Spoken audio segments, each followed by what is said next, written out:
What's up everyone and welcome back to the MMA Zone. Today, let's get started with Dustin Poirier gets exposed by UFC fighter. For quite some time now, a fight between top-ranked lightweights Dustin Poirier and Beneil Dariush has made a lot of sense. Despite that, a bout has yet to come to fruition, largely because Poirier has been uninterested in competing against Dariush. As the Diamond has stated on several occasions, he wants fights that truly excite him. And when the right name comes his way, he'll know. Ahead of his upcoming UFC Fight Night Austin scrap with Arman Tsarukyan, Beneil Dariush alleged that Dustin Poirier declined to fight him twice while speaking with media members.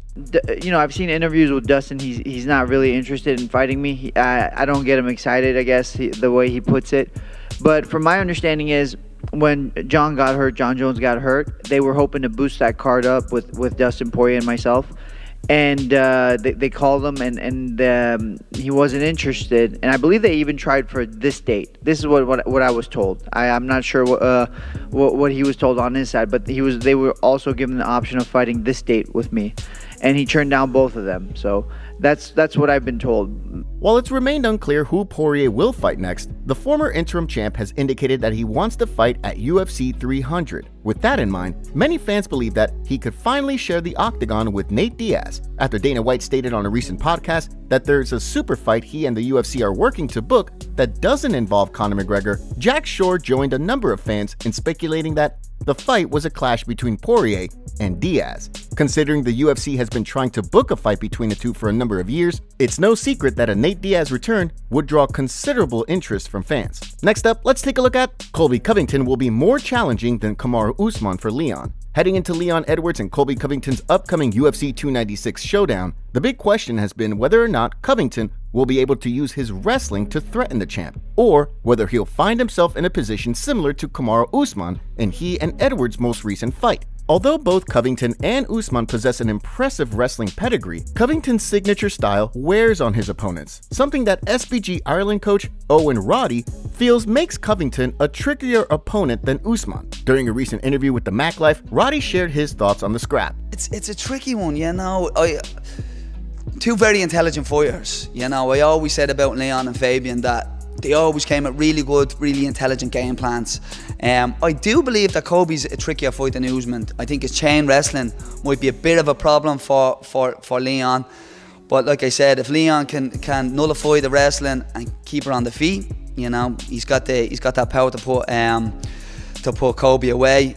This bout will end the year in a big way for the UFC on pay-per-view, and with the future of the welterweight division hanging in the balance, the stakes couldn't be higher. Next up, let's take a look at Joe Rogan reacts to Sean Strickland altercation. Sean Strickland recently shared footage from security cameras outside of his home, showing the middleweight champ subduing a man who wandered onto his property.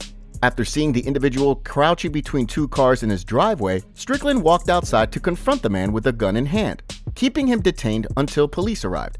During a recent episode of the Joe Rogan Experience, the longtime UFC commentator spoke about the situation with Black Rifle Coffee founder Evan Hafer. A security guard saw him stomp out a girl. He jumped into his car and drove off. Security followed him. He hit a curb, completely shredded his tire, drove on the rim for a while, then jumped out and tried to hide at Sean Strickland's house. Gosh. Yeah, whoops. Wrong dude. That's karma. That is the universe sending you to the wrong spot. He was such a that the universe guided him to the absolute worst place he could ever be. As Rogan indicated, the man was reportedly arrested when police got there, according to Strickland. While it's remained unclear what charges the man will face from the incident, the MMA community seems to share the sentiment that the man got off lucky after messing with the middleweight champ. Now, let's shift gears and take a look at Aljamain Sterling reveals huge news. Aljamain Sterling has continued to tease fans with fight news, revealing recently that the UFC had previously offered him 3 fights, one of which included featherweight Calvin Kattar. Sterling then teased a fight with Max Holloway in March. However, so far there's been no official news on when the former bantamweight champ will return to the octagon. During a recent appearance on Demetrius Johnson's YouTube channel, Sterling spoke about his return. So if he's going to keep dispatching these guys, here's some new blood, here's a new face. He doesn't have anything to do right now. I don't have anything to do right now. So I think UFC 300 could be a fire card. Come back for that, or maybe in March. That's, I would say, officially what I think I'm going to be at. I don't. It's not really a thing. We haven't had the conversation yet formally, but that's the decision that I want. If there's one thing that MMA fans can be certain of, it's that Max Holloway is likely down for the fight. While there's been no word on when the former featherweight champ will return to the octagon, he's continued to call for a bout in the new year, notably calling out Justin Gaethje while also holding out hope that he can fight the winner of the upcoming Alexander Volkanovski versus Ilia Topuria featherweight title fight. Next up, let's take a look at Sean Strickland goes off on Ian Garry again. Undefeated Irish prospect Ian Garry and his wife have continued to come under fire, with fans questioning the nature of the relationship, given that Gary's wife is more than a decade his elder and had previously written a book about how to be a successful wag. After engaging in a back and forth with Sean Strickland recently that saw the middleweight champ leak a screenshot of his DM with the Irish contender, Strickland once again took aim at Gary's wife on social media, writing, "Ian Garry's wife is a sexual predator. She sought out a young athlete to seduce because she's getting old and still wanted to be famous. Nobody of fame wanted you, so you preyed on a kid. You are and will forever be known as a succubus."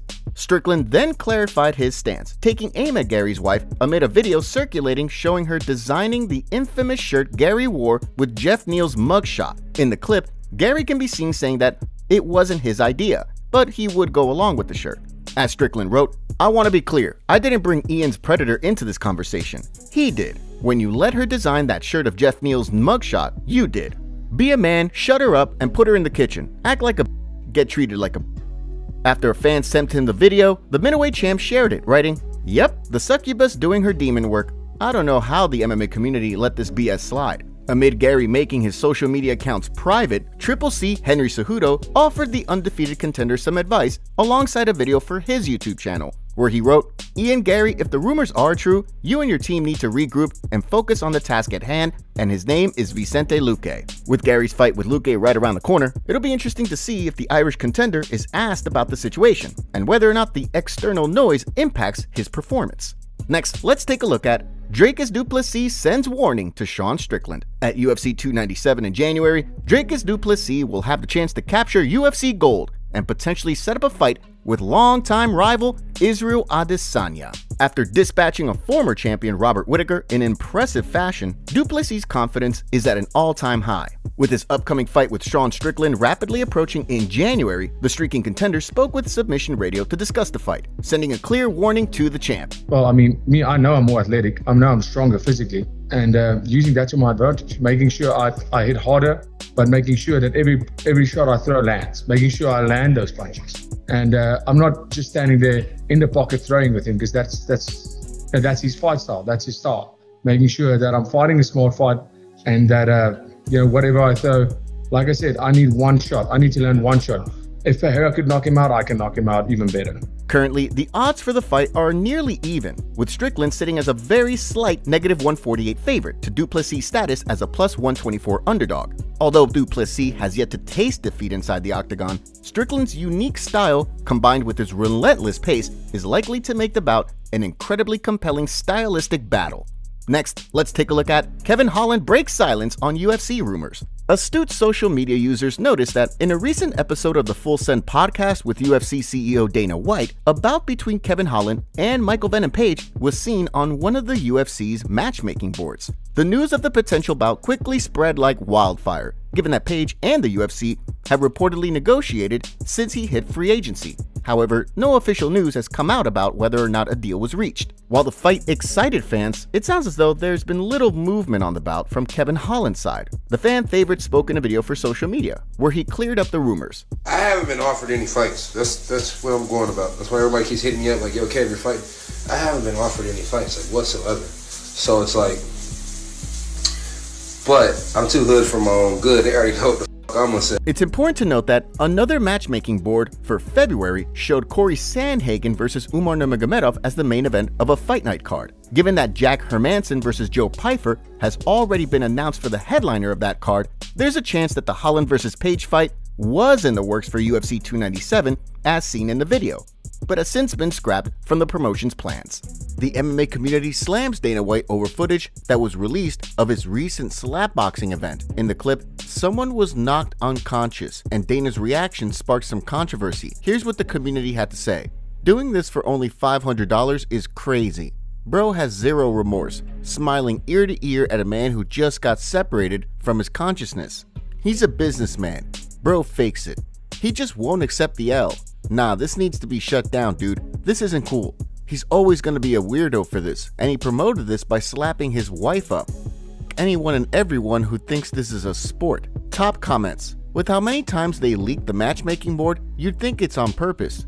Calling PED steroids leads some people to think that O'Malley couldn't be on them because he's so skinny. But there are a lot of banned drugs that have a variety of benefits, like oxygen transportation in the blood, recovery time reduction, not about bulking up muscles. Ian Garry is the UFC's Will Smith.